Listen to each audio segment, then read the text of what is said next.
One piece में सिर्फ pirates नहीं है, यहाँ मिस्ट्रीज है, ऐसे सीक्रेट जो पूरी वर्ल्ड की रियलिटी चेंज कर सकते हैं। 25 साल से ओडा हिंट्स ड्रॉप कर रहा है। होनेस्टली हर आंसर के बाद और ज़्यादा क्वेश्चंस खड़े हो जाते हैं। लेकिन आज हम वन पीस की बिगेस्ट मिस्ट्री को सिर्फ डिस्कस नहीं करेंगे, हम उनका पॉसिबल रियल आंसर समझेंगे। What is the One Piece? सबसे बड़ा मिस्ट्री वन पीस एक्चुअली है क्या? गोल्ड, वेपन, ट्रेजर या कुछ और? क्योंकि जब गोल्डी रोजर लाफ टेल पहुंचा वो हंसा। अगर ट्रेजर सिर्फ पैसा होता तो बंदा हंसता नहीं। और ओडा ऑलरेडी कंफर्म कर चुका है कि वन पीस फ्रेंडशिप नहीं है, मतलब एक्चुअल फिजिकल चीज है। अब रियल आंसर थ्योरी सुनो।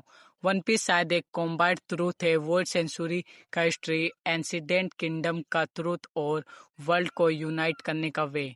इसलिए रोजर हंसा क्योंकि उसे समझ आ गया था दुनिया जैसी दिखती है वैसी एक्चुअली है नहीं। अब बात करते हैं द वर्ल्ड सेंचुरी के बारे में। 100 साल का पुराना हिस्ट्री इरेज कर दिया गया। Bro, how do you delete 100 years? और जो भी रिसर्च करता है गवर्नमेंट उसको डिस्ट्रॉय कर देती है, जैसे निको रोबिन का ओहारा आइलैंड। अब इसका रियल पॉसिबल आंसर क्या है? थ्योरी के अकॉर्डिंग वर्ल्ड सेंचुरी में एक एंसिडेंट किंगडम था जो करंट वर्ल्ड गवर्नमेंट से ज़्यादा एडवांस था, और 20 किंगडम्स ने मिलकर उस किंगडम को डिस्ट्रॉय किया। फिर क्या किया? हिस्ट्री इरेज, ताकि फ्यूचर जनरेशन का भी को पता ही नहीं चले कि एक्चुअल विलन्स कौन थे। मतलब वर्ल्ड गवर्नमेंट शायद पीस कीपर्स नहीं विक्टर्स हैं। Who is emu? अब बात करते हैं वन पीस के क्रीपीएस्ट इंसान की, इमू। ऑफिशियली वर्ल्ड में कोई किंग एग्जिस्ट नहीं करता है, फिर भी एम्प्टी थ्रोन पर सीक्रेटली कोई बैठता है। मतलब दुनिया सीक्रेटली एक हिडन रूलर कंट्रोल कर रहा है। अब रियल थ्योरी का आंसर सुनो। इमू पॉसिबली वर्ल्ड सेंचुरी का ही एक इंसान है, और शायद वह इमोर्टल भी है क्योंकि गवर्नमेंट हिस्ट्री इरेज करते हैं। इमू हिडन रहता है और डी क्लेन से इतना फेयर करता है।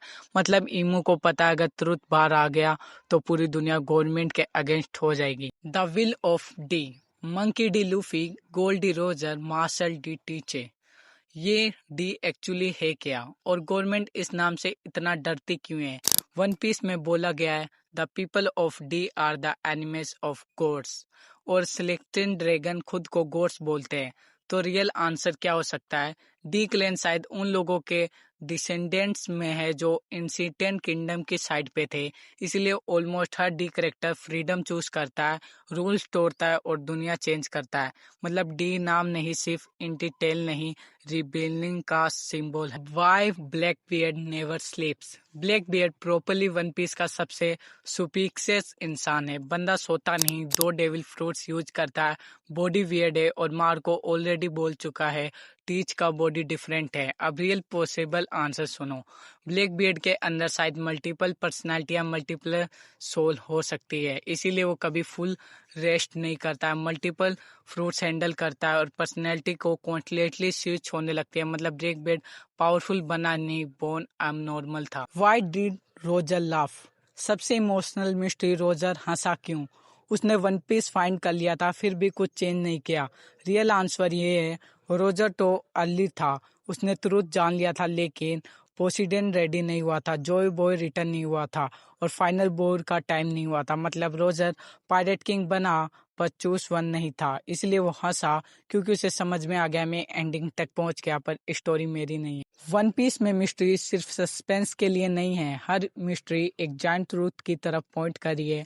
और शायद फाइनल रिवील ये होगा कि दुनिया जिसे हीरो समझती थी वो विलन्स थे, और जिसे क्रिमिनल्स बोला गया वो एक्चुअली फ्रीडम फाइटर्स थे। इसीलिए वन पीस सिर्फ पायरेट एनिमी नहीं है, एक हिडन हिस्ट्री की स्टोरी है।